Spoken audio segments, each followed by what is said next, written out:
No, we were in the middle of a press briefing and a media briefing at the National Media Center here. And suddenly I received an urgent message from the leader of opposition in J&K Assembly, who also happens to be the local MLA from that region in Kishtwar.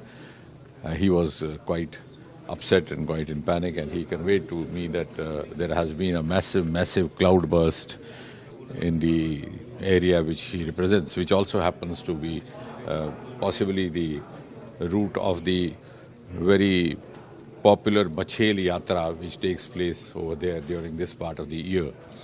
And the cloudburst is of a massive scale, which could possibly lead to a substantial casualty, which has not yet been worked out. As immediately we got in touch with the district administration, and the district administration was also at a loss because it had taken everybody by surprise.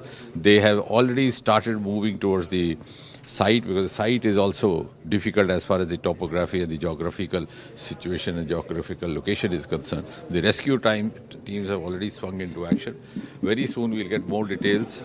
My office, we are all in touch with each other.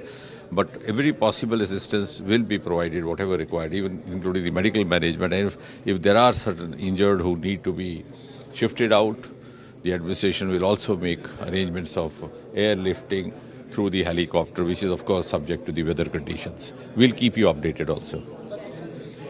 They are working out. It will be too premature to share that, but we will share.